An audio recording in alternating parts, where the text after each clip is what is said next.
നമസ്കാരം. ഇന്നത്തെ പത്രവിശേഷത്തിലേക്ക് എല്ലാവർക്കും സ്വാഗതം. എല്ലാവർക്കും നല്ലൊരു ദിവസം ആശംസിക്കുകയാണ്. ഇന്നത്തെ ദിവസത്തിന്റെ പ്രത്യേകത നിങ്ങൾക്ക് എല്ലാവർക്കും അറിയാലോ. ഇന്ന് കർക്കിടകം 1 രാമായണ മാസ ആരംഭമാണ്. ഇന്നത്തെ എല്ലാ പത്രങ്ങളിലും രാമായണ മാസത്തെക്കുറിച്ച് അല്ലെങ്കിൽ രാമായണത്തെക്കുറിച്ചുള്ള വിവിധ സാഹിത്യകാരന്മാരുടെ അല്ലെങ്കിൽ സാംസ്കാരിക നേതാക്കളുടെ ആത്മീയ ആചാര്യന്മാരുടെ ഒക്കെ ലേഖനങ്ങൾ വ്യത്യസ്തങ്ങളായ പത്രങ്ങളിലുണ്ട്. അതിൽ നമ്മുടെ പ്രശസ്ത സാഹിത്യകാരൻ യു കെ കുമാരൻ എനിക്ക് തോന്നുന്നു മാതൃഭൂമിയിലോ മനോരമയിലോ എവിടെയൊന്നും കണ്ടല്ലോ. യു കെ കുമാരൻ എഴുതിയിട്ടുണ്ട്. മാതൃഭൂമിയിൽ തന്നെ യു കെ കുമാരനുണ്ട്. സാനുമാഷ് എഴുതിയിട്ടുണ്ട്. നമ്മുടെ ഡോക്ടർ KS രാധാകൃഷ്ണൻ എഴുതിയിട്ടുണ്ട്. പക്ഷേ ഈ ലേഖനങ്ങളൊക്കെ അല്ലെങ്കിൽ ഈ ആർട്ടിക്കിളൊക്കെ വായിച്ചപ്പോൾ എനിക്ക് തോന്നുന്നു കാര്യമാത്ര പ്രസക്തമായ കാര്യങ്ങൾ അവതരിപ്പിച്ചത് കേരള കൗമുദിയിൽ നമ്മുടെ റാണി മോഹൻദാസ്. റാണിയെ ഇത് കാണുന്നുണ്ടെങ്കിൽ ഹായ്. കാരണം റാണി മോഹൻദാസ് എഞ്ചിനീയറിംഗ് കോളേജിന്റെ സെക്രട്ടറിയാണ്. പിന്നെ ശ്രീരാമ ധർമ്മസമിതിയുടെ ചെയർപേഴ്സണുമാണ് റാണി മോഹൻദാസ്. റാണിയച്ചി എഴുതിയ ആദർശ ശുദ്ധിയുടെ അമരകാവ്യം അത് പറഞ്ഞുകൊണ്ട് ഇന്നത്തെ പത്രവിശേഷം തുടങ്ങാമെന്ന് വിചാരിക്കുന്നു.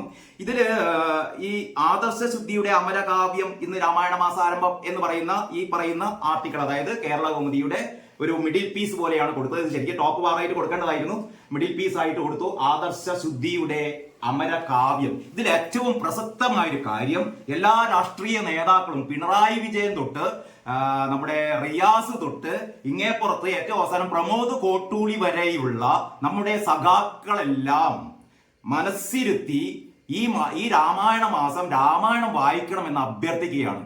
ഈ റാണി മോഹൻദാസിന്റെ ഈ ലേഖനത്തിൽ പറയുന്ന ഒരു വാചകമുണ്ട്. അല്ലെങ്കിൽ എന്താണ് രാമായണം നമുക്ക് നൽകുന്ന സന്ദേശം? രാമായണം നൽകുന്ന സന്ദേശം എന്താണ് എന്ന ചോദ്യത്തിന് ഉത്തരങ്ങൾ നിരവധിയാണ്. രാമായണ വായന വ്യത്യസ്ത വ്യക്തികളുടെ ബോധതലങ്ങളിൽ രാമായണം വായിക്കുമ്പോൾ ഉരുത്തിരിയുന്ന രാമായണ ദർശനങ്ങളുണ്ട്. അപ്പോൾ എന്താണ് രാമായണം നൽകുന്ന സന്ദേശം എന്നുള്ളതിന് ഒരു മറുപടിയല്ല, ഒരുപാട് മറുപടികൾ ഉണ്ടായിരിക്കും. രാമായണത്തിന്റെ ജീവിത വീക്ഷണമുണ്ട്, ധർമ്മത്തെ കുറിച്ചുള്ളതുണ്ട്, അങ്ങനെ നിരവധി എണ്ണി പറയുകയാണെങ്കിൽ നിരവധി കാര്യങ്ങളുണ്ട്. പക്ഷേ ഇവിടെ റാണിയേച്ചി പറയുന്ന ഏറ്റവും പ്രധാനപ്പെട്ട ഒരു കാര്യം എന്ന് പറയുന്നത്, ഞാനത് ആ വാചകങ്ങളിൽ തന്നെ വായിക്കാം. അത് ഇങ്ങനെയാണ്. അതായത് എന്തും വെട്ടിപ്പിടിക്കാനുള്ള മനുഷ്യന്റെ മരണപ്പാച്ചിലിൽ ശ്രദ്ധിക്കണം, പ്രത്യേകിച്ചും സഖാക്കന്മാർ ശ്രദ്ധിക്കണം. എന്തും വെട്ടിപ്പിടിക്കാനുള്ള മനുഷ്യന്റെ മരണപ്പാച്ചിലിൽ രാജ്യവും സുഖഭോഗങ്ങളും സ്വയമേ ത്യജിച്ച് മാതൃക കാണിച്ച ഇതിഹാസ പുരുഷനായ ശ്രീരാമചന്ദ്ര ഭഗവാന്റെ കഥയാണ് നാം കർക്കിടക മാസത്തിൽ പാരായണം ചെയ്യേണ്ടത് എന്നാണ് റാണിയേച്ചി പറയുന്നത്. അതായത് ഈ അധികാരവും സമ്പത്തുമാണ് ഏറ്റവും പ്രധാനം എന്ന് വിചാരിക്കുന്ന നമ്മുടെ നാട്ടിലെ രാഷ്ട്രീയ നേതാക്കന്മാർ, രാഷ്ട്രീയക്കാർ, ഇതിൽ ഞാൻ പ്രത്യേകിച്ച് CPM പറ്റി പറയാൻ കാരണം, CPM ഒരു ദർശനമുണ്ട്, ഒരു രാഷ്ട്രീയ ദർശനമുണ്ട്. ഇത് ജനാധിപത്യ സോഷ്യലിസം അല്ലെങ്കിൽ എല്ലാ സർവരുടെയും ക്ഷേമം, അടിത്തട്ടിലുള്ള സമൂഹത്തിന്റെ അടിത്തട്ടിലുള്ള ജനവിഭാഗത്തിന്റെ മോചനം, അവരുടെ സ്വാതന്ത്ര്യം, അവരുടെ സ്നേഹം, അവരുടെ സൗഹാർദ്ദം, ജനാധിപത്യം, ഇതിലൊക്കെ ശ്രദ്ധിക്കേണ്ട ഒരു പാർട്ടി ഇന്ന് അകപ്പെട്ടിരിക്കുന്ന ഏറ്റവും നീചമായ ഏറ്റവും അധമമായ ഒരു ചെളിക്കുണ്ട്. ആമയിഴഞ്ചാൻ തോടിന്റെ കാര്യം നമ്മൾ പറയാനിരിക്കുന്നു. ആമയിഴഞ്ചാൻ തോടിൽ അടിഞ്ഞുകൂടിയ ചെളിയുടെ ആഴം, അതിന്റെ എത്രയോ മടങ്ങാഴമാണ് ഇന്ന് CPM അടിഞ്ഞുകൂടിയ ഇത്തരത്തിലുള്ള അധമശക്തികളുടെ അധമശക്തികളുടെ തേരോട്ടം അല്ലെങ്കിൽ അധമശക്തികളുടെ ഇത്തരത്തിലുള്ള അധമ പ്രവർത്തനങ്ങൾ എന്ന് പറയുന്നത്. അപ്പോൾ ഇവിടെ രണ്ട് കാര്യങ്ങളാണ് എല്ലാവരുടെയും ശ്രദ്ധ. ഞാൻ കഴിഞ്ഞ ദിവസം പറഞ്ഞിരുന്നു, അതായത് പാർട്ടിയെ സംബന്ധിച്ചിടത്തോളം നിലവിലുള്ള ഏറ്റവും പ്രധാനപ്പെട്ട അവരുടെ ഈ പാർട്ടി അണികൾ പോട്ടെ, നേതാക്കന്മാർ, വിരലിലെണ്ണാവുന്ന നേതാക്കളെ നമുക്ക് തിരഞ്ഞു പിടിച്ച ചിലപ്പോൾ കണ്ടേക്കാം, ആദർശ നിഷ്ഠയുള്ള നേതാക്കൾ. അവരെ മാറ്റി നിർത്തിയാൽ ബാക്കി മുഴുവനും രണ്ട് ലക്ഷ്യങ്ങൾ മാത്രമാണ്. ഒന്ന്, അധികാരം നിലനിർത്തണം. ഏത് വിധേനയും കുതികാൽ വെട്ടിയിട്ടും പ്രമോദ് കോട്ടൂളി പറയുന്ന പോലെ എതിർപക്ഷത്തുള്ളവനെ എങ്ങനെയെങ്കിലും താറടിച്ച് കാണിക്കുക, അല്ലെങ്കിൽ എങ്ങനെയെങ്കിലും നശിപ്പിക്കുക. അങ്ങനെ അധികാരത്തിന്റെ ദണ്ട് കൈയാളുക എന്ന് പറയുന്ന ഒരു സംഭവം.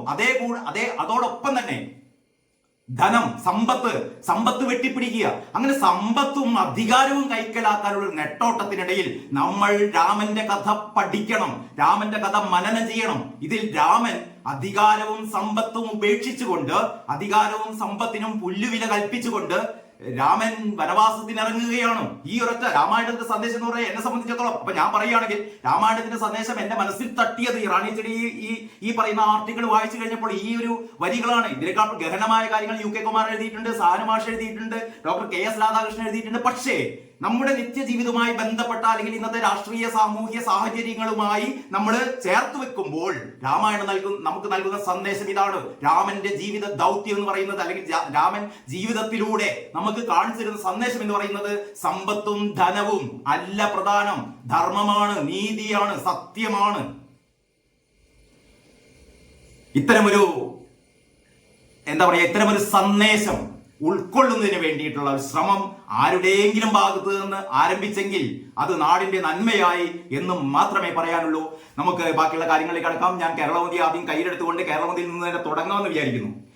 കേരളമതിയുടെ ഏറ്റവും പ്രധാനം എനിക്ക് തോന്നുന്നു ഇന്നലെ സംഭവിച്ച നടുക്കമുണർത്തുന്ന ഈ നടുങ്ങി ഇപ്പൊ കേരളീയര് എല്ലാ ദിവസവും രാവിലെ എഴുന്നേക്കുന്നത് നടുങ്ങാൻ വേണ്ടിയിട്ടാണ്. ഈ നടുക്കം സൃഷ്ടിക്കുന്ന മുഴുവൻ CPM-കാരാണ്. കാരണം ഇവിടെ രോഗി 42 മണിക്കൂർ ലിഫ്റ്റിൽ കുടുങ്ങി. ഒരുപക്ഷെ ഇത് ഏറ്റവും നന്നായിട്ട്, ഏറ്റവും അതിൻ്റെതായ പ്രാധാന്യത്തോടെ, ഗൗരവത്തോടെ, തീഷ്ണതയോടെ അവതരിപ്പിച്ചത് കേരളമതി പത്രമാണ്. തലസ്ഥാന മെഡിക്കൽ കോളേജിൽ, എവിടെയല്ല മെഡിക്കൽ കോളേജിൽ, കേരളത്തിലെ ആതുരാലയങ്ങളുടെ ഗീരിശൃംഗം എന്നൊക്കെ പറയപ്പെടുന്ന തിരുവനന്തപുരം മെഡിക്കൽ കോളേജിൽ ലിഫ്റ്റിനുള്ളിൽ ഒരു രോഗി 42 മണിക്കൂർ നേരം കുടുങ്ങിക്കിടന്നു, ആരും അറിയാതെ എന്ന് പറഞ്ഞാൽ ഇതെന്താ വെള്ളരിക്കപ്പെടണോ എന്ന് ചോദിക്കാവുന്ന അവസ്ഥയല്ലേ നമ്മളുള്ളത്. എന്നിട്ട് ഇതിന്റെ ഞാൻ മറ്റൊരു പത്രം കാണിച്ചു തരാം. ഇതാ, ഇങ്ങനെ ഒരു സംഭവമേ നടന്നിട്ടില്ല നാട്ടിൽ. എല്ലാം ശുഭം, പിണറായി വിജയൻ ഭരിക്കുന്ന നാട്ടിൽ അങ്ങനെ ആർക്കും മാവേലി നാടുവാണിയിടും കാലം മനുഷ്യരെല്ലാരും ഒന്നുപോലെ, കള്ളവുമില്ല ചതിയുമില്ല എന്ന് പറയുന്ന പോലെ എല്ലാവർക്കും ക്ഷേമം. ലിഫ്റ്റ് കഥകളൊക്കെ നമ്മൾ ഉണ്ടാക്കിയ കഥകളാണ്. മാധ്യമ സൃഷ്ടി, അങ്ങനെയാണ് പറയാ, മാധ്യമ സൃഷ്ടി, അല്ലെങ്കിൽ പ്രതിപക്ഷങ്ങളുടെ നിലപാട്, അല്ലെങ്കിൽ പ്രതിപക്ഷങ്ങളുടെ ആക്രമണം, പ്രതിപക്ഷങ്ങളുടെ ഈ എതിർപ്പ് എന്നൊക്കെയാണ് പറയാ. അപ്പോൾ ഇവിടെ എനിക്ക് തോന്നുന്നു കേരളത്തിൽ ഇന്നോളം സംഭവിച്ച ആരോഗ്യരംഗത്തെ വീണ വിജയൻ രാജിവെച്ച് പോകേണ്ടതാണ്. ഇന്ന് എനിക്ക് തോന്നുന്നു കേരള ഈ പറയുന്ന ഭരണരംഗത്തുള്ള ഏറ്റവും അധമമായ 2 വ്യക്തിത്വങ്ങളാണ്. ഒന്ന് ഈ പറയുന്ന വീണ ജോർജും, മറ്റൊന്ന് നമ്മുടെ ആര്യ രാജേന്ദ്രനും, മേയറും. ഇന്നലെ തലസ്ഥാനത്ത് നടന്നത് 46 മണിക്കൂർ നേരം ഒരു പാവപ്പെട്ട മനുഷ്യൻ മാലിന്യങ്ങൾക്കിടയിൽ മരിച്ച് പുഴുവരിച്ച് എന്ന് പറഞ്ഞാൽ ഏറ്റവും നീചമായ രീതിയിലുള്ള, ഏറ്റവും അധമമായ രീതിയിലുള്ള മരണത്തിലേക്ക് ഒരു മനുഷ്യനെ തള്ളിവിട്ടതിന്റെ ഉത്തരവാദിയായ തിരുവനന്തപുരം കോർപ്പറേഷന്റെ മേയർ ആര്യ രാജേന്ദ്രൻ അവരിന്നിട്ട് കരയുന്നുണ്ടായിരുന്നു. സോഷ്യൽ മീഡിയ മുഴുവൻ അതിന്റെ ട്രോളുകളാണ്. ഗോപികൃഷ്ണന്റെ ഒരു കാർട്ടൂൺ ഉണ്ട്, അതുകൂടി ഒന്ന് കാണിച്ചു തരാം. ഗോപികൃഷ്ണൻ ഇടക്കിടക്ക് ഇങ്ങനെ വലിയ ഈ വെഡികൾ പൊട്ടിക്കാറുണ്ട്. അതായത് കാർട്ടൂൺ എന്ന് പറയുന്നത് ഈ 1000 വാക്കുകളെക്കാൾ ഒരു ചിത്രത്തിന് വിലയുണ്ട് എന്നൊക്കെ പറയുന്ന പോലെ, മൂല്യമുണ്ട് എന്നൊക്കെ പറയുന്ന പോലെ ഗോപികൃഷ്ണന്റെ വര ഈ മാതൃഭൂമി കുറച്ചുകൂടി വലുതായി കൊടുക്കേണ്ടതായിരുന്നു. മാതൃഭൂമിക്ക് ഒത്തിരി വിഷമം കൊടുക്കണ്ടാവും ഇത് കൊടുക്കാൻ. പക്ഷെ ഗോപികൃഷ്ണന്റെ മഹത്തായ, എനിക്ക് തോന്നുന്നു 2024 ഗോപികൃഷ്ണൻ വരച്ച ഏറ്റവും മികച്ച കാർട്ടൂൺ. അതായത് മുതലകൾ കരയുന്നു, എന്നിട്ട് ഗോപികൃഷ്ണൻ എഴുതുന്നു, മുതല കരഞ്ഞാൻ തോട്. ഇനി നമുക്ക് ആമയിഴഞ്ചാൻ തോടിന്റെ പേര് ഗോപികൃഷ്ണൻ മാറ്റിയിരിക്കുന്നു. ആമയിഴഞ്ചാൻ തോട് എന്നുള്ളത് മാറി. ഇനി മുതല കരഞ്ഞാൻ തോട്, ആമയിഴഞ്ചാൻ തോട് എന്നുള്ളത് മാറ്റിയിട്ട് മുതല കരഞ്ഞാൻ തോട്. കാരണം ഇന്നലെ കുറെ മുതലകൾ കരയുന്നുണ്ടായിരുന്നു ഇന്നലെ. ഒരു മുതലയും കരഞ്ഞതുകൊണ്ട് ആരും ശുദ്ധീകരിക്കപ്പെടുന്നില്ല, ആരും നന്മയുള്ളവരായി മാറപ്പെടുന്നില്ല. ഇവരുടെ മനസ്സ് ശുദ്ധമാകണം. നമ്മളൊരു ലക്ഷ്യം, ഒരു അധികാര സ്ഥാനം എന്ന് പറഞ്ഞാൽ, ഭരണം എന്ന് പറഞ്ഞാൽ കാശുണ്ടാക്കാനും വെട്ടിപ്പ് നടത്താനും അഴിമതി നടത്താനും സ്വന്തക്കാരെ തിരികെ കയറ്റാനും അല്ല ഭരണത്തിലേറുന്നത്. ഭരിക്കുക എന്ന് പറഞ്ഞിട്ടാണെങ്കിൽ സേവിക്കുകയാണ്, പൊതുജനത്തെ സേവിക്കുകയാണ്. അപ്പോൾ ഒരു തദ്ദേശ സ്വയംഭരണ സ്ഥാപനത്തിന്റെ, ഒരു നഗരസഭയുടെ, ഒരു കോർപ്പറേഷന്റെ മുഖ്യ ചുമതല എന്ന് പറഞ്ഞാൽ ഇവിടെ മാമാങ്കം നടത്തലോ വലിയ എടുപ്പുകൾ ഉണ്ടാക്കലോ ഒന്നുമല്ല. ഇവിടെ ഏറ്റവും പ്രധാനം ജനങ്ങളുടെ ജീവൻ സംരക്ഷിക്കണം, ജനങ്ങളുടെ ജീവനും സ്വൈരവും സമാധാനവും. അതിലാണ് ഏറ്റവും പ്രധാനം. മാലിന്യ നിർമ്മാർജ്ജനം, ഇവിടെ ഹരിത കർമ്മസേന, പിന്നെന്താണ് ശുചിത്വ മിഷൻ, 100,000 കാര്യങ്ങളുണ്ടല്ലോ. കൊണ്ടുപോയി ചവറ്റുകൊട്ടയിലിടട്ടെ എല്ലാം. എന്നിട്ടാണ് ഒരു മനുഷ്യൻ, ലോകത്താദ്യമായിട്ട് മാലിന്യ കൂമ്പാരത്തിനിടയിൽപ്പെട്ട ഒരു മനുഷ്യൻ മരിക്കുന്നത്. ഒരുപക്ഷെ കേരളത്തിൽ മാത്രമായിരിക്കാം, പിണറായിയുടെ കേരളത്തിൽ. ഈ നമ്മളെ മഹാമഹങ്ങൾ നടത്തുന്ന, ഇനിയും കേരളീയം നടത്താൻ പോവുകയാണല്ലോ. കേരളീയത്തെ പ്രദർശിപ്പിക്കണം. ഇതൊക്കെ കേരളത്തെ ഷോക്കേസ് ചെയ്യുകയാണ് ലോകത്തിന് മുമ്പിൽ. ഇതാണ് കേരളം, വരൂ ടൂറിസ്റ്റുകളെ എങ്ങോട്ടൊക്കെയാണ് വരേണ്ടത്? തലസ്ഥാന നഗരത്തിലേക്ക് വന്ന് ആമയിഴഞ്ചാന്തോട് സന്ദർശിക്കണം, ആമയിഴഞ്ചാന്തോട് കാണണം. ഇവിടുത്തെ മാലിന്യം ലോകത്തിലെ ഏറ്റവും വലിയ മാലിന്യ ശേഖരമായി ഒഴുകുന്നൊരു പുഴയാണോ ഈ പറയുന്ന ഈ വിനോദസഞ്ചാരികളെ കാണിക്കേണ്ടത്? പിണറായി വിജയൻ ഉത്തരം പറയണം. ഇത് വെറും ആര്യ രാജേന്ദ്രനിൽ ഒതുങ്ങുന്ന കാര്യമല്ല. ഞാൻ പറഞ്ഞുകൊണ്ട് വന്നത് ഈ പറയുന്ന കാർട്ടൂൺ, ഗോപികൃഷ്ണന്റെ കാർട്ടൂൺ. അങ്ങനെ ഗോപികൃഷ്ണൻ ഒരു നല്ല കാര്യം ചെയ്തിരിക്കുന്നു. ആമയിഴഞ്ചാൻ തോടിനെ മുതല കരഞ്ചാൻ തോട്, ഇനി മുതൽ നമ്മൾ മുതല കരഞ്ഞാൻ തോട് എന്ന് തന്നെ ഇതിന് വിളിക്കണം. മാതൃഭൂമി നമുക്ക് പിന്നെ പരിശോധിച്ച് കേരള ഒന്നിലേക്ക് തന്നെ തിരിച്ചു വരാം. അങ്ങനെ ഒരു രോഗി 42 മണിക്കൂർ ലിഫ്റ്റിൽ കുടുങ്ങിയില്ല. 42 മണിക്കൂർ, 2 ദിവസമാണ് ഒരു മനുഷ്യൻ. അദ്ദേഹം ഒരു ട്രേഡ് യൂണിയൻ നേതാവായിരുന്നു. അദ്ദേഹം സി പി ഐയുടെ ഒരു ഭാരവാഹിയായിരുന്നു. സി പി ഐയുടെ ഒരു ഭാരവാഹിയായ ഒരു മനുഷ്യൻ എന്ന് പറഞ്ഞാൽ സമര സഖാവായിരുന്നു അദ്ദേഹം. ആ സമര സഖാവായതുകൊണ്ട് മാത്രമാണ് ആ മനുഷ്യൻ 2 ദിവസം വെള്ളമില്ലാതെ, വെളിച്ചമില്ലാതെ, ശുദ്ധവായുവില്ലാതെ, എന്തോ ഭാഗ്യം, മഹാഭാഗ്യം എന്നൊക്കെ നമ്മൾ പറയുന്നത് ഇതിനാണ്. ഈ മനുഷ്യൻ ആ ഇരുട്ടുമുറിയിൽ ഞാൻ അർദ്ധബോധാവസ്ഥയിൽ കിടന്നുകൊണ്ട് മലമൂത്ര വിസർജനങ്ങൾ അവിടെ ചെയ്തുകൊണ്ട് ഒരു തുള്ളി വെള്ളം കുടിക്കാനില്ലാതെ നമുക്ക് ആലോചിക്കാൻ പറ്റില്ല. നമുക്കൊരു ലിഫ്റ്റിനുള്ളിൽ കഴിഞ്ഞ ദിവസം ഏഷ്യാനെറ്റിന്റെ ഏതൊരു ചർച്ചയിൽ ഡോക്ടർ എസ് ലാൽ പറഞ്ഞിരുന്നു, ഏതൊരു സമയത്ത് എസ് ലാലും കൂട്ടുകാരും അല്ലെങ്കിൽ 2-3 ആൾക്കാർ ഒരു ലിഫ്റ്റിനുള്ളിൽ 10 മിനിറ്റ് കുടുങ്ങി പോകുന്നതിന്റെ ഒരു നടുക്കം അദ്ദേഹം പ്രകടിപ്പിച്ചിരുന്നു. ഒരു 10 മിനിറ്റ് ലിഫ്റ്റിനുള്ളിൽ കുടുങ്ങിയാൽ എന്താണ് സംഭവിക്കുക നമുക്കറിയാം. അതാണ് ഇവിടെ 42 മണിക്കൂർ ലിഫ്റ്റിനുള്ളിൽ കുടുങ്ങിയാണ്. ഒരു സാധാരണ ഒരു കെട്ടിടത്തിലെ ലിഫ്റ്റ് അല്ല, ഒരു ആതുരാലയത്തിലെ, വെറും ആതുരാലയവുമല്ല, കേരളത്തിലെ ഏറ്റവും പ്രധാനമായ ആതുരാലയം തിരുവനന്തപുരം മെഡിക്കൽ കോളേജ്. ആ തിരുവനന്തപുരം മെഡിക്കൽ കോളേജിൽ ഒരു ലിഫ്റ്റിനുള്ളിൽ ഒരു രോഗി, ഒരു പക്ഷെ ഒരു അമ്മയും കുഞ്ഞുമായിരുന്നെങ്കിൽ എന്തായിരുന്നു ചെയ്യുക? ഇത് ആ ചർച്ചയിൽ തന്നെ നമ്മുടെ രാജു പി നാരായണൻ ചോദിച്ചു തോന്നുന്നു, ഒരു അമ്മയും കുഞ്ഞുമായിരുന്നെങ്കിൽ എന്ത് സംഭവിക്കുമായിരുന്നു? ഇദ്ദേഹം കരുത്തരായ ഒരു മനുഷ്യനായതുകൊണ്ട് ഇദ്ദേഹം അതിജീവിച്ചു ഈ 42 മണിക്കൂറിനെ. ഒരു അമ്മയും കുഞ്ഞുമായിരുന്നെങ്കിൽ എന്തായിരുന്നു സ്ഥിതി? ഇന്ന് കേരളം കത്തുമായിരുന്നു എന്ന് ഞാൻ പറയുന്നില്ല. കേരളത്തിൽ ആർക്കും പ്രതികരണ ശേഷിയൊന്നുമില്ല.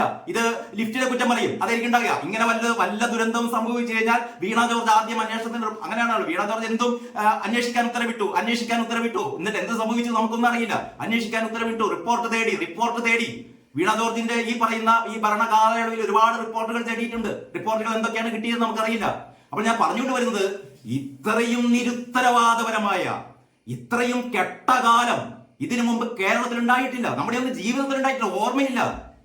കാരണം ഒരു മനുഷ്യൻ 46 മണിക്കൂർ നേരം മൃതാവസ്ഥയിൽ മാലിന്യ കൂമ്പാരത്തിൽ ഒഴുകി നടക്കുന്ന ഒരു മനുഷ്യൻ തിരുവനന്തപുരം നഗര ഹൃദയത്തിൽ, അവിടെ നിന്ന് ഒരു 6 കിലോമീറ്റർ അകലെയാണ് ഈ പറയുന്ന തിരുവനന്തപുരം മെഡിക്കൽ കോളേജ്.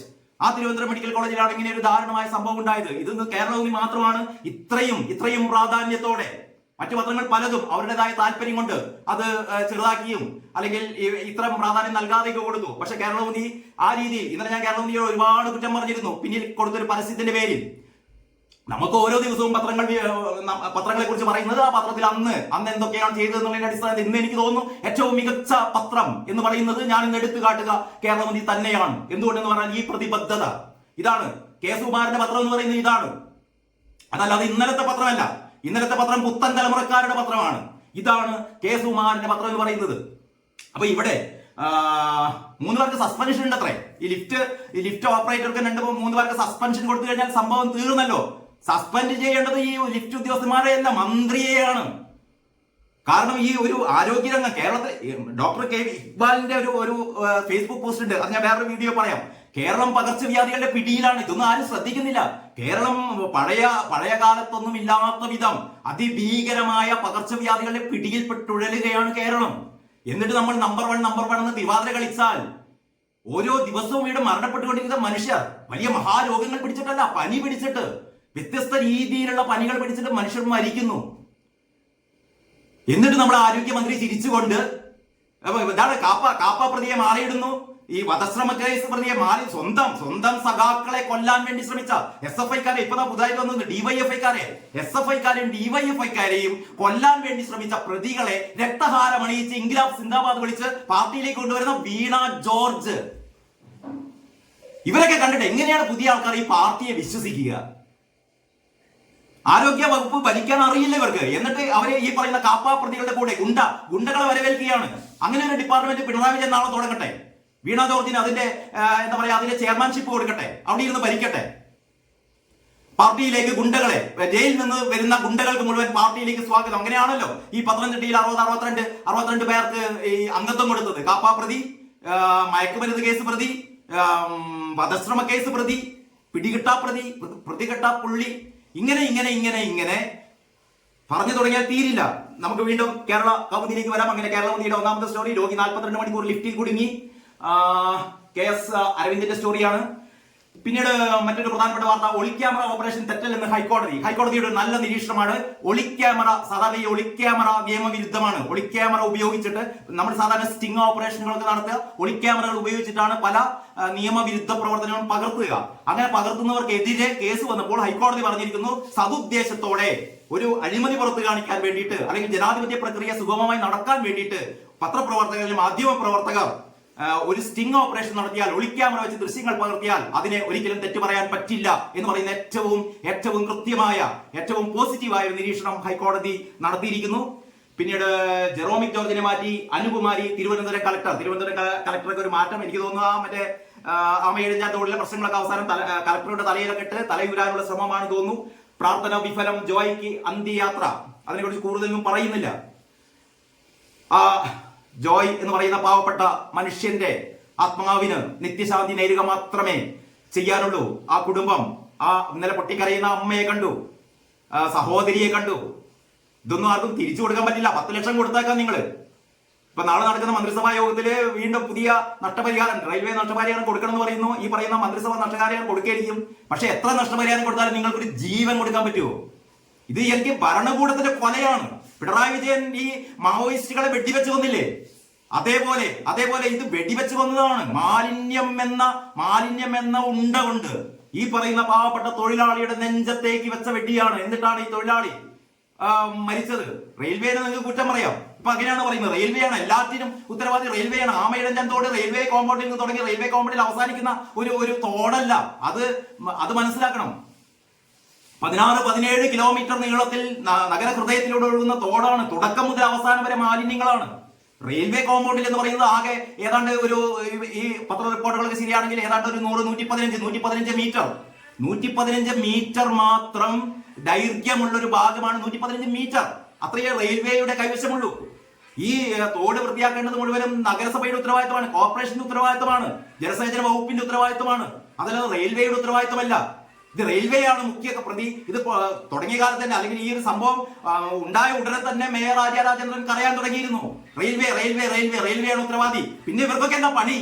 ഈ പറയുന്ന തിരുവനന്തപുരം കോർപ്പറേഷനെ, ഈ ആമയിഴഞ്ചാനോട് പ്രവൃത്തി ചെയ്യേണ്ടത് മുഴുവൻ റെയിൽവേ ആണെങ്കിൽ ഇവർക്ക് വെറുതെ പാട്ടും പാടിയിരുന്നാൽ മതിയോ? അത് കഴിഞ്ഞിട്ട് ശിവൻകുട്ടിയുടെ വായ ഐക്യദാർഢ്യം. കാരണം ആര്യമ്മൾക്ക് ഒന്നും സംഭവിക്കരുതല്ലോ. ആര്യക്കെതിരെ ഒരു കടന്നാക്രമണം ഉണ്ടാകാൻ പാടില്ല. സംരക്ഷിക്കണം. നമ്മുടെ പാർട്ടിയുടെ സഖാവാണ്, വരാനിരിക്കുന്ന ഒരു മുഖ്യമന്ത്രിയാണ് ആര്യ രാജേന്ദ്രൻ. ആ രീതിയിലാണ് MP രാജേഷ് ഉൾപ്പെടെയുള്ള തദ്ദേശ സ്വയംഭരണ സ്ഥാപനത്തിലെ മന്ത്രിയായ MP രാജേഷും വിരൽ ചൂണ്ടുന്നത് റെയിൽവേക്കാണ്. ഒരു വിരൽ ചൂണ്ടുമ്പോൾ പ്രിയപ്പെട്ട രാജേഷേ, 3-4 വിരലുകൾ നിങ്ങളുടെ നെഞ്ചത്തേക്കാണ് നീളുന്നതെന്ന് ഓർമ്മ വേണം.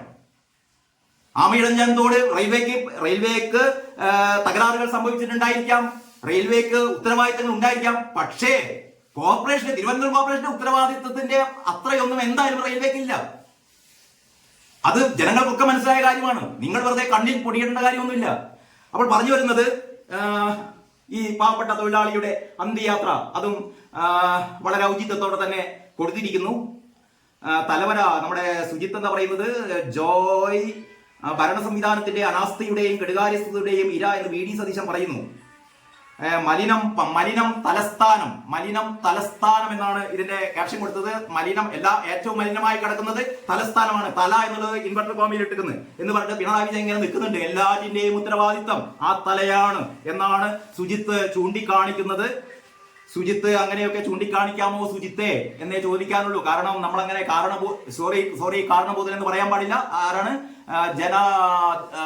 കേരളദാസൻ. യെസ് കേരളദാസൻ മാത്രമല്ല, വേറൊരു പുതിയ പേരുണ്ട്, കപ്പിത്താൻ കേരളദാസൻ എന്നൊക്കെയുള്ള മഹാവ്യക്തിയെ ഒരിക്കലും നമ്മൾ അപലപിക്കാൻ പാടില്ല. കാർട്ടൂണിസ്റ്റുകളാണെങ്കിലും ഗോപികൃഷ്ണനും സുജിത്തും ഒക്കെ ശ്രദ്ധിക്കണം. കാർട്ടൂൺ വരയ്ക്കുമ്പോൾ പണ്ട് ജവഹർലാൽ നെഹ്റുവിനെ കുറിച്ച് സ്ഥിരം കാർട്ടൂൺ വരയ്ക്കുന്ന ശങ്കർ ഒന്നോ രണ്ടോ ദിവസം ജവഹർലാൽ നെഹ്റുവിനെതിരെ കാർട്ടൂൺ വരയ്ക്കാത്തത് കൊണ്ട് ജവഹർലാൽ നെഹ്റു ചോദിച്ചത്ര ശങ്കറിനോട് എന്താ ശങ്കറെ വരയ്ക്കാത്തത് എന്ന്. കാരണം ജവഹർലാൽ നെഹ്റു ആസ്വദിക്കുകയായിരുന്നു കാർട്ടൂൺ. ആസ്വദിക്കുക എന്ന് പറയുന്നത് ഞാൻ അതിൻ്റെതായ അക്ഷരാർത്ഥത്തിലല്ല. കാരണം കാർട്ടൂൺ എന്ന് പറയുന്നത് ഒരു പത്രത്തെ സംബന്ധിച്ചിടത്തോളം വിമർശനകരമായ ഒരു ഏറ്റവും തീഷ്ണമായ വിമർശനമാണ്. ആ വിമർശനത്തിൽ നിന്ന് രാഷ്ട്രീയ നേതാക്കന്മാർ പാഠം പഠിക്കാനുണ്ട്.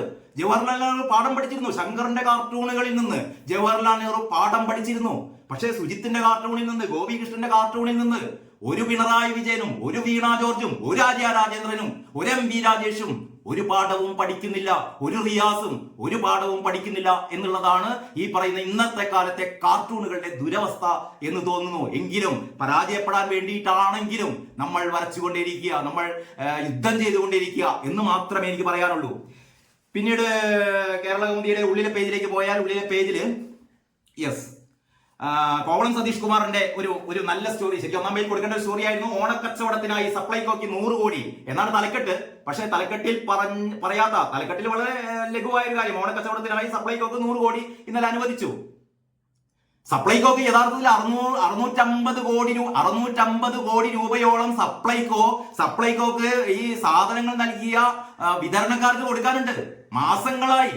അതുകൊണ്ടാണ് ഇവർ സാധനം എത്തിക്കാത്തത്. 650 കോടിയുടെ നഷ്ടത്തിലാണ്. നെല്ല് സംരംഭിച്ചതിന്റെ പേരിൽ കർഷകർക്ക് കുടിശ്ശിക കൊടുക്കാനുണ്ട് എന്ന് പറഞ്ഞാൽ ഏതാണ്ട് 700 കോടിയോളം രൂപ ഈ അടിയന്തരമായി സപ്ലൈകോക്ക് കിട്ടിയാലേ സപ്ലൈകോക്ക് ശ്വാസം വലിക്കാൻ പറ്റുള്ളൂ. അതിനിടയിലാണ് 100 കോടി കൊടുത്തത്. 100 കോടി കിട്ടിയിട്ട് എന്ത് ചെയ്യാനാണ്? ഈ ഓണം ആഘോഷിക്കാനാണ് അത്ര. ഓണത്തിന് എന്ത് സാധനങ്ങളാണ് വാങ്ങുക? സതീഷ് കുമാറിന്റെ സ്റ്റോറിയിൽ പറയുന്നുണ്ട് ഇന്നത്തെ സപ്ലൈകോയുടെ അവസ്ഥ. ഞാൻ അതുകൂടി ഒന്ന് വായിക്കാം. വിതരണക്കാർ പിന്മാറിയതോടെ പഞ്ചസാര, ശർക്കര, സാമ്പാർ പരിപ്പ് തുടങ്ങിയ ഇനങ്ങൾ ഔട്ട്ലെറ്റുകളിലില്ല. 13 സബ്സിഡി സാധനങ്ങളിൽ ഉഴുന്ന്, പയർ, മുളക്, കെ റൈസ് എന്നിവ മാത്രമാണ് ലഭ്യം. സുരേഖ അരി, ചമ്പാവരി, കടല എന്നിവ ഒരിടത്തുമില്ല.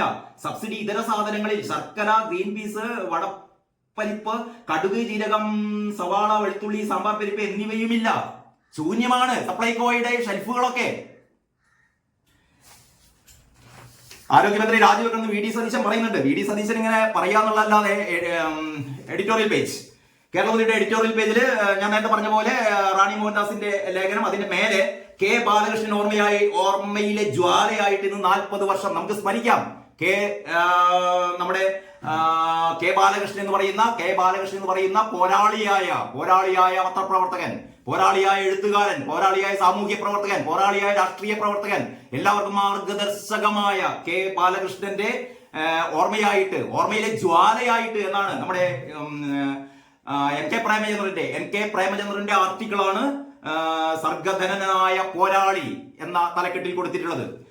കേരളമതിയുടെ എഡിറ്റോറിയലാണ്. പഴിചാരൽ കൊണ്ട് ഒന്നുമാകില്ല. ഏത് പഴിചാരലാണ്? സ്വാഭാവികമായും ഇത് തന്നെ. തലസ്ഥാന നഗരിയിലെ ഏറ്റവും വലിയ മാലിന്യവാഹിനിയായ ആമയിഴഞ്ചാൻ തോട്ടിൽ ശനിയാഴ്ച രാവിലെ ശുചീകരണത്തിനിടയിൽ മഴവെള്ളപ്പാച്ചിലിൽ കാണാതായ ജോയി എന്ന 45-കാരന്റെ ജഡം തിങ്കളാഴ്ച പുലർച്ചെ കണ്ടെത്തിയെന്ന വാർത്ത ഏവരിലും അതീവ ദുഃഖം ജനിപ്പിക്കും എന്ന് പറഞ്ഞിട്ട് അതിന്റെ പഴിചാരൽ കൊണ്ട്, വ്യത്യസ്തമായ പഴിചാരൽ കൊണ്ട് ഒന്നുമാകില്ല. അങ്ങോട്ടും ഇങ്ങോട്ടും ഇത് റെയിൽവേയുടെ ഉത്തരവാദിത്തമാണ്, അതല്ല കോർപ്പറേഷന്റെ ഉത്തരവാദിത്തമാണ്, സർക്കാരിന്റെ ഉത്തരവാദിത്തം എന്നൊന്നും പഴിചാരൽ കൊണ്ട് ഒന്നുമായില്ല എന്നാണ് ഈ മുഖപ്രസ്തുതിയിലൂടെ പറയുന്നത്.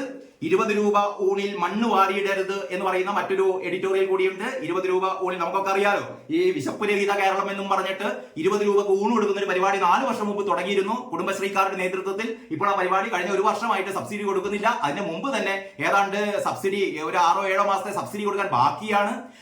ഇവരുടെ അരി, സിവിൽ സപ്ലൈസിന് അരി സൗജന്യ നിരക്കിൽ കൊടുക്കാനുണ്ടായിരുന്നു, അത് നിർത്തി.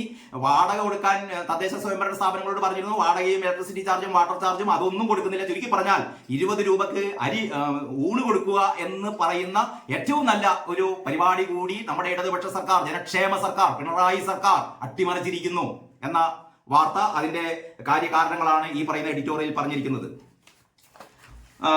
നമുക്ക് ഇതിന് ശേഷം പെട്ടെന്നൊന്ന് ദേശാഭിമാനിയിലേക്ക് പോയി വരാം. ദേശാഭിമാനിയുടെ തലക്കെട്ട് നോക്കണേ, മെയിൻ ഹെഡിംഗ് ആണ് മാലിന്യം നീക്കേണ്ടത് റെയിൽവേ, ഹൈക്കോടതി. നിങ്ങളിന്ന് മറ്റേ എല്ലാ പത്രങ്ങളും, ഇപ്പൊ കേരളമതി നമ്മൾ നോക്കിയപ്പോ ഇങ്ങനെ ഒരു വാർത്ത കാണുന്നില്ല. മാലിന്യം നീക്കേണ്ടത് റെയിൽവേ, ഹൈക്കോടതി. ഇന്നലെ അങ്ങനെ പറഞ്ഞോ എന്ന് ചോദിച്ചാൽ പറഞ്ഞിരുന്നു, പക്ഷെ ഇങ്ങനെയല്ല പറഞ്ഞത്. ദേശാഭിമാനി പറയുന്ന പോലെയല്ല പറഞ്ഞത്. ദേശാഭിമാനിയുടെ വാർത്ത കേട്ടാൽ വിചാരിക്കും ഇന്നലെ ഹൈക്കോടതി പറഞ്ഞത് ഇതിന്റെ എല്ലാം ഉത്തരവാദിത്തം റെയിൽവേക്കാണ്, അതുകൊണ്ട് മാലിന്യം നീക്കേണ്ടത് റെയിൽവേ, ആമയിഴഞ്ചാൻ തോടിലെ മാലിന്യങ്ങൾ മുഴുവൻ നീക്കേണ്ടത് റെയിൽവേ ആണ്, മറ്റാർക്കുമെതിരെ ഒന്നും പറഞ്ഞിട്ടില്ല എന്നാണ് ഈ തലക്കെട്ട് കണ്ടാൽ തോന്നുന്നത്. ഇതാണ് ദേശാഭിമാനിയുടെ കള്ള പ്രചരണ പത്രപ്രവർത്തനം എന്ന് പറയുന്നത്. ഇതിന്റെ തുടക്കം എങ്ങനെയാണ്? ബിന്ദു ആണ് എഴുതിയത്, ബിന്ദു സഖാവ്. എങ്ങനെയാണെന്ന് അറിയോ? റെയിൽവേയുടെ പരിധിയിലുള്ള പ്രദേശത്തെ മാലിന്യം നീക്കേണ്ടത് അവരുടെ ഉത്തരവാദിത്തമാണെന്ന് ഹൈക്കോടതി അഭിപ്രായപ്പെട്ടു. റെയിൽവേയുടെ ഭാഗത്തുള്ള മാലിന്യം നീക്കേണ്ടത് റെയിൽവേയുടെ ഉത്തരവാദിത്തമാണെന്ന് ഹൈക്കോടതി പറഞ്ഞു. എന്ന് പറഞ്ഞാൽ ആമയിഴഞ്ചാൻ തോടിലെ മാലിന്യങ്ങൾ നീക്കേണ്ടതിന്റെ ഉത്തരവാദിത്തം കോർപ്പറേഷൻ തന്നെയാണ് എന്നാണ് ഹൈക്കോടതി പറഞ്ഞത്. ഇതാ കേരളമന്ത്രിയുടെ വാർത്ത. അതായത് മാലിന്യ നീക്കം പരിശോധിക്കാൻ 3 അമിക്കസ് ക്യൂറിമാരെ നിയമിച്ചു. അതാണ് ഏറ്റവും പ്രധാനപ്പെട്ട വാർത്ത. ഇന്നലെ ഹൈക്കോടതിയുടെ തീരുമാനമായിരുന്നു ഇതിന്റെ കാര്യങ്ങളൊക്കെ നിരീക്ഷിക്കുന്നതിന് വേണ്ടിയിട്ട്, റിപ്പോർട്ട് ചെയ്തതിന് വേണ്ടിയിട്ട് അഭിഭാഷകരടങ്ങിയ ഒരു അമിക്കസ് ക്യൂറിയെ ഹൈക്കോടതി നിയമിക്കുകയുണ്ടായി. അതിങ്ങനെയാണ് വാർത്ത. ആമയിഴഞ്ചാൻ തോട്ടിലെ ജലമാലിന്യം ജലമാലിന്യമല്ല, ആമയിഴഞ്ചാൻ തോട്ടിലെ മാലിന്യം അടിയന്തരമായി നീക്കം ചെയ്യാൻ റെയിൽവേക്കും സംസ്ഥാന സർക്കാരിനും തിരുവനന്തപുരം കോർപ്പറേഷനും ഹൈക്കോടതിയുടെ നിർദ്ദേശം. അപ്പൊ ഹൈക്കോടതി നിർദ്ദേശിച്ചത് റെയിൽവേയുടെ മാത്രമല്ല, ഇത് ദേശാഭിമാനി ഒരു കണ്ണേ കാണുള്ളൂ. ഈ റെയിൽവേയോട് പറഞ്ഞ് മാത്രമേ കാണുള്ളൂ. റെയിൽവേയോട് പറഞ്ഞ പോലെ തന്നെ കോർപ്പറേഷനോട് പറഞ്ഞിട്ടുണ്ട്, സംസ്ഥാന സർക്കാരിനോട് പറഞ്ഞിട്ടുണ്ട്. ഇവരോട് എല്ലാവരോടും കൂടിയാണ് പറഞ്ഞത്. ആമയിഴഞ്ചാൻ തോട് എന്ന് പറഞ്ഞാൽ റെയിൽവേയുടെ പ്രോപ്പർട്ടി അല്ല. ഇത് മാത്രം വായിക്കുന്ന സഖാക്കന്മാരുണ്ട്. അവരിതേ വിശ്വസിക്കുള്ളൂ, ഇതേ കാണുള്ളൂ. ഇങ്ങനെയാണല്ലോ പണ്ട് കൊടിസുനി അകപ്പെട്ടു പോയത്, ദേശാഭിമാനി മാത്രം വായിച്ചിട്ട്. അതിലേക്കൊന്നും ഞാൻ കടക്കുന്നില്ല തൽക്കാലം. അപ്പൊ ഏതായാലും ഹൈക്കോടതി ഇങ്ങനെയായിരുന്നു പറഞ്ഞത്, തോട് കടന്നു പോകുന്ന റെയിൽവേയുടെ സ്ഥലത്തെ മാലിന്യം റെയിൽവേ നീക്കണം എന്ന് പറഞ്ഞാൽ ആ 116 മീറ്ററിനുള്ളിലുള്ള മാലിന്യം റെയിൽവേ നീക്കണം. ബാക്കിയുള്ളത് 16 കിലോമീറ്റർ ആണ്. 16 കിലോമീറ്റർ നീളത്തിൽ ഉള്ള തോടിലെ മാലിന്യങ്ങൾ മുഴുവൻ നീക്കേണ്ടത് കോർപ്പറേഷനാണ്. അതിന്റെ ഉള്ളിലുള്ള വളരെ ചെറിയൊരു ഭാഗത്തെ മാലിന്യം നീക്കേണ്ടത് റെയിൽവേയാണ് എന്നാണ് ഹൈക്കോടതി പറഞ്ഞത്. ഇതിനൊക്കെ നിരീക്ഷിക്കേണ്ടതും ഇതൊക്കെ നടത്തിക്കേണ്ടതും സംസ്ഥാന സർക്കാരാണ്. ഇവര് പറയുന്നു റെയിൽവേയോട് നീക്കാൻ പറഞ്ഞു, റെയിൽവേ നീക്കിയില്ലെന്ന്. റെയിൽവേയോട് നീക്കാൻ പറഞ്ഞ് നീക്കിയില്ലെങ്കിൽ ഈ തദ്ദേശ സ്വയംഭരണ വകുപ്പ് മന്ത്രി എന്താണ്, ഈ മന്ത്രി എന്തെങ്കിലും മീറ്റിംഗ് വിളിച്ചോ? ഇപ്പൊ പറഞ്ഞാണ് വലിയ വായിൽ റെയിൽവേ കുറ്റം പറയുന്നു. MP രാജേഷ് ഏതെങ്കിലും മീറ്റിംഗ് വിളിച്ചിരുന്നോ? MP രാജേഷ് വിളിച്ച മീറ്റിംഗിൽ റെയിൽവേയുടെ ഡിവിഷൻ മാനേജർ വന്നില്ല എന്ന് രാജേഷിന് പറയാൻ പറ്റുമോ? ഈ മന്ത്രി ഒരു മീറ്റിംഗ് വിളിച്ചിട്ടില്ല. ഉദ്യോഗസ്ഥ തലത്തിൽ മീറ്റിംഗ് വിളിച്ചു, ഏതോ ചില ഉദ്യോഗസ്ഥന്മാർ വന്നു പോയി. അതല്ലാതെ റെയിൽവേ എങ്ങനെ ഒരു കാര്യം ചെയ്തിട്ടില്ലെങ്കിൽ റെയിൽവേ കൊണ്ട് ചെയ്യിപ്പിക്കണം. പിന്നെ എന്ന് പറയുന്നത് റെയിൽവേയുടെ ആ സ്ഥലം എന്ന് പറയുന്നത് ഈ തോടിന്റെ മധ്യത്തിലാണ്. ഈ തോടിന്റെ ഉത്ഭവ സ്ഥലം മുതൽ തന്നെ മാലിന്യങ്ങൾ ഒഴുകി വരുന്നുണ്ട്. ഈ മാലിന്യങ്ങൾ മുഴുവൻ ഒഴുകിയിട്ട് റെയിൽവേയുടെ ഭാഗത്തേക്കാണ് വരുന്നത്. അതും കഴിഞ്ഞിട്ട് പിന്നെയും മാലിന്യങ്ങൾ ഈ പറയുന്ന പാവപ്പെട്ട ജോയിയുടെ ശവം പൊന്തിയ ആ പ്രത്യേക ഭാഗം, അത് കോർപ്പറേഷന്റെ പരിധിയിലാണ്. അവിടെയും മാലിന്യമുണ്ട്. ആ തോട് മുഴുവൻ മാലിന്യമാണ്. ആ തോട് മുഴുവൻ മാലിന്യം റെയിൽവേയുടെ ഭാഗത്തുള്ള 116 മീറ്ററിലെ മാലിന്യം മാത്രം മാറ്റിയത് കൊണ്ട് തോട് രക്ഷപ്പെടില്ല. അപ്പൊ റെയിൽവേ ആ ഭാഗത്തുള്ള മാലിന്യം റെയിൽവേ മാറ്റേണ്ടതാണ് എന്ന് ഹൈക്കോടതി പറഞ്ഞു. ഹൈക്കോടതി വിധിച്ചതൊന്നുമല്ല, ഹൈക്കോടതിയുടെ നിരീക്ഷണമാണ്. കാരണം റെയിൽവേ പറയുന്നത് ഇതിന്റെ ഉത്തരവാദിത്തം ഞങ്ങൾക്കല്ല. ശരിയാണ്, ഇത് റെയിൽവേയുടെ ഉത്തരവാദിത്തമല്ല. ഈ തോട് വൃത്തിയാക്കേണ്ട ചുമതല തദ്ദേശ സ്വയംഭരണ സ്ഥാപനങ്ങൾക്കാണ്. അത് എല്ലാവർക്കും അറിയാവുന്ന കാര്യമല്ലേ. പക്ഷേ ഇതിന് വേറൊരു ഏറ്റവും പ്രധാനപ്പെട്ട ഒരു കാര്യം എന്ന് പറയുന്നത്, ഈ തോട്ടിലേക്ക് മാലിന്യങ്ങൾ വലിച്ചെറിയുന്ന മനുഷ്യരുണ്ട്. ഇവരാണല്ലോ തോട്ടിലേക്ക് മാലിന്യങ്ങൾ വലിച്ചെറിയുന്നത്. അപ്പോൾ ഈ മനുഷ്യരുടെ ശീലങ്ങൾ മാറ്റണം എന്നുള്ളതാണ് ഏറ്റവും പ്രധാനം. പക്ഷെ ആ ശീലങ്ങൾ നമുക്ക് ഒറ്റ രാത്രി കൊണ്ട് മാറ്റാൻ പറ്റില്ല. കർശനമായ ശിക്ഷാവിധികൾ, മാലിന്യം വലിച്ചെറിയുന്നവർക്ക് നേരെ കർശനമായ ശിക്ഷാ നടപടികൾ ഉണ്ടായാൽ മാത്രമേ അത് മാറുകയുള്ളൂ. അതുവരെ ഈ തോട്ടിലെ മാലിന്യങ്ങൾ നീക്കേണ്ട ഉത്തരവാദിത്തം കോർപ്പറേഷൻ തന്നെയാണ് എന്തൊക്കെ പറഞ്ഞാലും. അപ്പോൾ ഇങ്ങനെ ജനങ്ങളെ തെറ്റിദ്ധരിപ്പിക്കുന്ന ഒരു തലക്കെട്ട് പത്രങ്ങൾ എങ്ങനെയൊക്കെയാണ് ജനങ്ങളെ തെറ്റിദ്ധരിപ്പിക്കുന്നതാണ് മാലിന്യം നീക്കേണ്ടത് റെയിൽവേ, ഹൈക്കോടതി. ഇത് വാർത്ത വായിച്ചൊക്കെ ഒരു വരി പോലും കോർപ്പറേഷനെ കുറ്റപ്പെടുത്തിയിട്ടില്ല, ഒരു വരി പോലും സർക്കാരിനെ കുറ്റപ്പെടുത്തിയിട്ടില്ല. അവരൊക്കെ വിശുദ്ധന്മാരാണ്, വിശുദ്ധ പശുക്കളാണ്, അവരെയൊന്നും തൊടാൻ പറ്റില്ല. അപ്പോൾ ഇത് മുഴുവനും റെയിൽവേയുടെ തലയിൽ വെച്ച് കെട്ടിയിരിക്കുന്നു. പിന്നീട് പ്രത്യേകിച്ച് ജോയ്ക്ക് കണ്ണീരോടെ വിട. ഇന്നലെ മേയറുടെ കണ്ണിൽ നിന്ന് ഒഴിയ പോലെ ദേശാഭിമാനിയുടെ കണ്ണിൽ നിന്നും കണ്ണീർ വരുന്നു. ജോയ്ക്ക് കണ്ണീരല്ല വേണ്ടത്, ജോയിയുടെ കുടുംബത്തിൽ നിന്ന് നഷ്ടപരിഹാരമല്ല വേണ്ടത്. ആ ജീവൻ തിരിച്ചു കൊടുക്കണം. പറ്റുമോ നിങ്ങൾക്ക്? അതാണ് ചോദ്യം. ഒരു ഇൻസ്റ്റിറ്റ്യൂഷണൽ മർഡർ എന്ന് പറയാവുന്ന ഒരു വ്യവസ്ഥാപിത ഒരു സർക്കാരിന്റെ കൊലപാതകം അതാണ് നടന്നത്. പിന്നെ ആ ലിഫ്റ്റിനുള്ളിൽ കുടുങ്ങിയ സംഭവം, ദേശാഭിമാനി ഇവിടെ ആർപ്പും വിളിയും കൂട്ടുന്നുണ്ട് മേലെ തന്നെ. ഏതൊക്കെയാണ് നമ്മുടെ 2 ഫുട്ബോൾ മത്സരങ്ങൾ, ഇന്നലെ നടന്ന ലോക ഫുട്ബോൾ മത്സരങ്ങൾ. ആ ലോക ഫുട്ബോൾ മത്സരങ്ങളുടെ ഈ അർമാദിക്കലാണ് ടോപ്പില്. ലിഫ്റ്റിൽ 42 മണിക്കൂർ കുടുങ്ങിയ അയാളൊരു സഖാവാണ് കേട്ടോ. ഇതാണ് ദേശാഭിമാനിയുടെ ഒരു സംഭവം. മുന്നേറുന്നു മാലിന്യമുക്ത കേരളത്തിലേക്ക്. മണ്ണാങ്കട്ടയാണ്. മുന്നേറുന്നു മാലിന്യമുക്ത കേരളത്തിലേക്ക് മുന്നേറുന്നു എന്ന് പറയുന്ന തലക്കെട്ടാണ് ദേശാഭിമാനിയുടെ ഉള്ളിലെ പേജിൽ.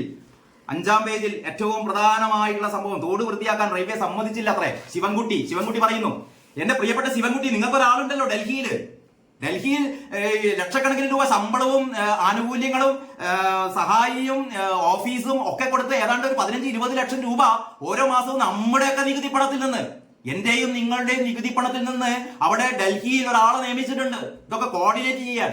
സംസ്ഥാന സർക്കാരിന് വേണ്ടിയിട്ട് കേന്ദ്രവുമായി ഇവിടുത്തെ റെയിൽവേയോട് പറഞ്ഞു കേട്ടില്ല, അവിടെ റെയിൽവേ മന്ത്രിയില്ലേ കേന്ദ്രത്തിൽ, ഇടപെടാൻ പറയണ്ടേ? KV തോമസിനെ പിന്നെ എന്തിനാ നിയമിച്ചത്? വെറുതെ ശമ്പളം കൊടുത്ത് തീറ്റി പോറ്റാനോ? എന്നിട്ട് ഒരു ഉൾപ്പില്ലാതെ പറയാണ് തോട് വൃത്തിയാക്കാൻ റെയിൽവേ സമ്മതിച്ചില്ല അത്രേ. എന്റെ ശിവൻകുട്ടി, ഒന്നും പറയാനില്ല, നമോഭകം എന്ന് മാത്രമേ പറയുന്നുള്ളൂ. എഡിറ്റോറിയൽ പറയുന്നത് ദുരന്തത്തിലും ദുഷ്ടലാക്ക് ദുരന്തത്തിലും എന്ന് പറഞ്ഞാൽ ഈ പ്രതിപക്ഷ നേതാവ് പറഞ്ഞൊന്നും ശരിയായില്ല അത്രേ. ദുരന്തം സംഭവിക്കുമ്പോൾ റെയിൽവേയെ കുറ്റപ്പെടുത്താനുള്ള ചുമതല മേയർക്ക് മാത്രമാണ്, ശിവൻകുട്ടിക്ക് മാത്രമാണ്, MP രാജേഷിന് മാത്രമാണ്. പക്ഷേ VD സതീശൻ മിണ്ടാൻ പാടില്ല, VD സതീശൻ മിണ്ടാൻ പാടില്ല, സുധാകരേട്ടൻ മിണ്ടാൻ പാടില്ല, പിന്നെ ആരാണ് നമ്മുടെ K സുരേന്ദ്രൻ മിണ്ടാൻ പാടില്ല, മാധ്യമങ്ങൾ ഒന്നും മിണ്ടാൻ പാടില്ല. ആകെ മിണ്ടാൻ അധികാരം ഇവിടെ ആർക്കാണ്? ആര്യ രാജേന്ദ്രന് അറിയാം മിണ്ടാം, റെയിൽവേ കുറ്റം പറയാം, MP രാജേഷിന് റെയിൽവേ കുറ്റം പറയാം, ശിവൻകുട്ടിക്ക് റെയിൽവേ കുറ്റം പറയാം, പ്രതിപക്ഷ നേതാക്കൾക്ക് മിണ്ടാൻ പറ്റില്ല. ഇതാണ് പറയുന്നത് അപ്രഖ്യാപിത അടിയന്തരാവസ്ഥ എന്ന്. മാതൃഭൂമിയുടെ 1-ാം പേജാണ്. മുന്നിൽ മാലിന്യമല, കേരളത്തെ അഭിമുഖീകരിക്കുന്ന മാലിന്യ പ്രശ്നത്തിന്റെ ഏറ്റവും ഗുരുതരാവസ്ഥയാണ് മാതൃഭൂമി ചൂണ്ടിക്കാണിക്കുന്നത്. മെഡിക്കൽ കോളേജിൽ രോഗി ലിഫ്റ്റിൽ കുടുങ്ങി 42 മണിക്കൂർ ടോപ്പ് ബാർ ആയിട്ട് കൊടുത്തിട്ടുണ്ട്. 3-ാം പക്കം ജോയിയെ കിട്ടി ജീവനില്ലാതെ എന്ന് പറയുന്ന വാർത്ത ഒരു ചതഞ്ഞ പേജാണെന്ന് മാതൃഭൂമിയുടെ ഒരു ഉശിരില്ലാത്ത ഒരു പ്രസരിപ്പില്ലാത്ത ഒരു പേജ് വാർത്തകളൊക്കെ കൊടുത്തിട്ടുണ്ട്. ഞാൻ മരിച്ചുപോയതിനെ ട്രംപ്, വിമർശനങ്ങൾക്കൊടുവിൽ സപ്ലൈകോക്ക് 100 കോടി എന്ന് പറയുന്നു, ന്യൂനമർദ്ദം മഴ ശക്തിപ്പെടുന്നു പറയുന്നു, മുന്നിൽ മാലിന്യമല. മാതൃഭൂമിയെ സംബന്ധിച്ചിടത്തോളം ഏറ്റവും പ്രധാനപ്പെട്ടത് ഈ പറയുന്ന മെയിൻ സ്റ്റോറിയാണ്, മുന്നിൽ മാലിന്യമല.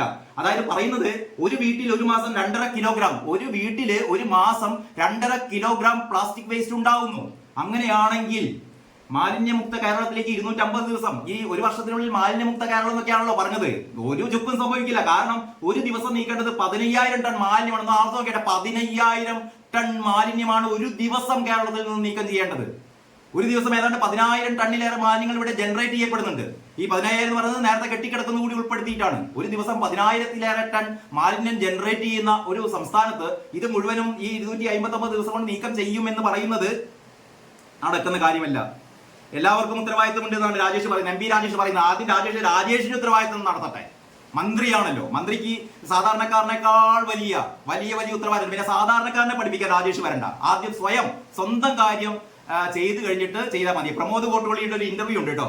സംസ്ഥാന നേതൃത്വത്തെ സമീപിക്കും പ്രമോദ് കോട്ടോളി നമ്മുടെ കണ്ണൂരിലെ എന്താ പറയാ മനു തോമസിനെ പോലെ സംസാരിച്ചു തുടങ്ങുന്നു. ഇത് യഥാർത്ഥത്തിൽ അവസാനം വന്നുപെട്ടിരിക്കുന്നത് പാർട്ടിക്കുള്ളിലെ വിഭാഗീയത. കോഴ വാങ്ങിയിട്ടൊക്കെ ഉണ്ട്, പക്ഷേ ഈ ആരാണ് വാങ്ങിയത്, എന്താണ് വാങ്ങിയതൊക്കെ ഇത് വായിക്കുമ്പോൾ, ഈ ഇന്റർവ്യൂ വായിക്കുമ്പോൾ നമുക്ക് മനസ്സിലാകും. പ്രമോദ് ഈ ഇന്റർവ്യൂവിന്റെ ഇടയിൽ പല പ്രാവശ്യം പറയുന്നുണ്ട്. അപ്പൊ അതിന്റെ ഇടയിൽ നമുക്ക് മനസ്സിലാവും എന്തൊക്കെയാണ് പറയുന്നത്.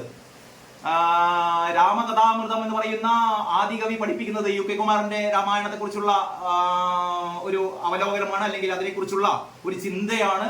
ഹനുമാൻ എന്ന യോഗി നമ്മുടെ സാനുമാഷ് രാമായണത്തെ കുറിച്ച് പറയുന്നു. ഇങ്ങനെയൊക്കെയാണ് മാതൃഭൂമിയുടെ ഉള്ളിലെ പേജിലേക്ക് കടന്നു കഴിഞ്ഞാൽ മാലിന്യ വിപത്തിന്റെ രക്തസാക്ഷി, അത് തന്നെയാണ് ഇതിലെ എഡിറ്റോറിയൽ. മാലിന്യ വിപത്തിലെ രക്തസാക്ഷിയെ കുറിച്ചാണ് പറയുന്നത്.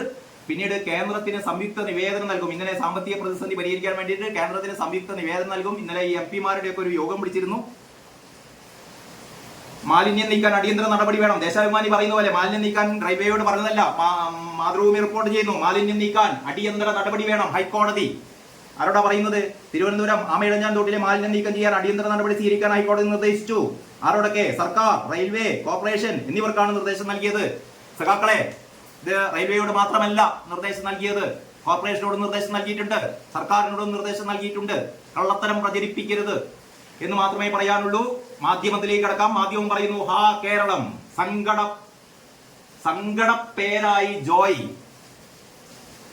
2 ദിവസം രോഗി ലിസ്റ്റിൽ ആരും അറിഞ്ഞില്ലേ? മാധ്യമം ചോദിക്കുന്നു. ആരറിയാനാണ്?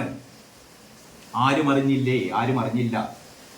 ഇതാണ് കൊല്ലപ്പെടേണ്ടതായിരുന്നു, ദൈവം രക്ഷിച്ചു ട്രംപ് എന്നുള്ള വാർത്തയുണ്ട്. രാമായണ പാരായണത്തിന്റെ ഒരു പടം കൊടുത്തിട്ടുണ്ട്. പതിവ് പോലെ അല്ലെങ്കിൽ മറ്റ് നമ്മുടെ ദേശാഭിമാനി ചെയ്ത പോലെ തന്നെ മേലെ കോപ്പ അമേരിക്ക, കൊളംബിയ എതിരില്ലാത്ത ഒരു ഗോളിന് തോൽപ്പിച്ച അർജന്റീനക്ക് കോപ്പ കിരീടം, മറ്റേത് യൂറോ കപ്പ് കിരീടം സ്പെയിനാണ്. ഈ രണ്ട് വിജയാഹ്ലാദങ്ങളുടെ ചിത്രങ്ങളാണ് മുകളിൽ കൊടുത്തിരിക്കുന്നത്.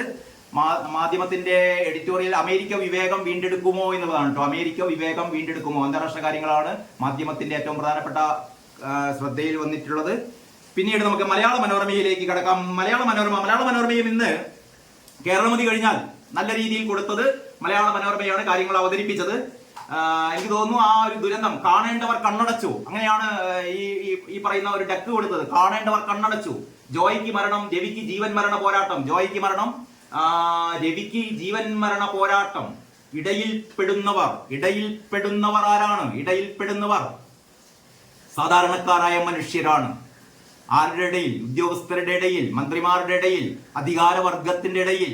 പിണറായി വിജയന്റെയും ഈ പറയുന്ന വീണ ജോർജിന്റെയും ആര്യ രാജേന്ദ്രന്റെയും ഒക്കെ ഇടയിൽപ്പെട്ട് ദുരന്തം ഏറ്റുവാങ്ങേണ്ടവർ. ഇതിന്റെ ഡക്ക് പറയുന്നു ജീവൻ 42 മണിക്കൂർ. ആരും അറിഞ്ഞില്ല, ആരും അറിയാതെ ഒരു മനുഷ്യൻ 42 മണിക്കൂർ ലിഫ്റ്റിൽ ഇങ്ങനെ പുറത്തുതാ.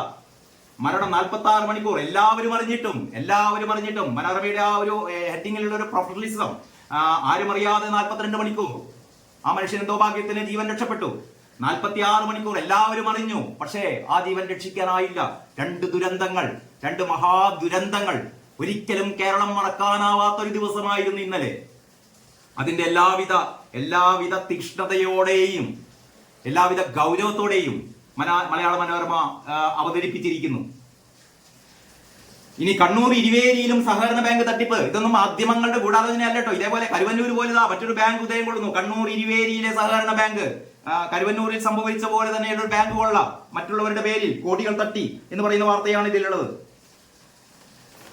പിന്നീട് മനോരമയുടെ ഉള്ളിലെ പേജിൽ പോയാൽ ഇതിന്റെ എഡിറ്റോറിയൽ എന്ന് പറയുന്നത് പകർച്ചവ്യാധികൾ പടയൊരുക്കുമ്പോൾ പ്രതിരോധ പ്രവർത്തനം ഒരിക്കലും പാളിക്കൂടാ. ഡോക്ടർ ഇക്ബാലിന്റെ ഒരു ഫേസ്ബുക്ക് പോസ്റ്റ് ഞാൻ പറഞ്ഞിരുന്നു. കാരണം ഡോക്ടർ ഇക്ബാൽ എന്ന് പറയുന്നത് ഇടതുപക്ഷ സഹയാത്രികനാണ്, ഇടതുപക്ഷ സർക്കാരിനൊപ്പം നടന്നു നീങ്ങുന്ന ആളാണ്. അദ്ദേഹമാണ് പറയുന്നത്. കാരണം കേരളത്തിലെ ആരോഗ്യ രംഗത്തെ കുറിച്ച് പറയാൻ ഏറ്റവും ആധികാരികമായ ആളാണ് ഡോക്ടർ ഇക്ബാൽ. ആ ഡോക്ടർ ഇക്ബാൽ പറഞ്ഞതാണ് ഈ പറയുന്ന കേരളം അതീവ ഗുരുതരമായ പകർച്ചവ്യാധികളുടെ പിടിയിലേക്ക് നീങ്ങിക്കൊണ്ടിരിക്കുകയാണ് എന്ന് പറയുന്നു. അതിനെക്കുറിച്ചാണ് മലയാള മനോരമയുടെ എഡിറ്റോറിയൽ. പഴിചാരൽ വേണ്ട, പരിഹാരം വേണം. ലിഫ്റ്റിൽ രോഗി കുടുങ്ങിയ സംഭവം ഗുരുതര വീഴ്ച, ജീവൻ പോയെന്ന് ഞാൻ കരുതി എന്നൊക്കെ പറയുന്ന ഒരുപാട് വാർത്തകളാൽ സമ്പന്നമാണ് ഉള്ളിലെ പേജുകൾ. നമ്മൾ ഏതായാലും സമയം ഇത്രയും ദീർഘിച്ചു പോയത് കൊണ്ട് തൽക്കാലം നിർത്തുകയാണ്. അപ്പൊ എല്ലാവർക്കും ഒരിക്കൽ കൂടി ഈ കെട്ടകാലത്തും ഈ കർക്കിടക മാസത്തിലും ഒരുപാട് നന്മകൾ വരട്ടെ, ജീവിതം ഐശ്വര്യപ്രദമാവട്ടെ, ജീവിതം സമാധാനപരമാവട്ടെ, ജീവിതം സന്തോഷകരമാവട്ടെ എന്നൊക്കെ ആശംസിക്കാനല്ലേ നമുക്ക് കഴിയൂ. എല്ലാവർക്കും വീണ്ടും ഈ ദിവസം നല്ലത് വരട്ടെ എന്ന് പ്രാർത്ഥിച്ചുകൊണ്ട് അവസാനിപ്പിക്കുന്നു. നമുക്ക് നാളെ വീണ്ടും കാണാം. നന്ദി, നമസ്കാരം.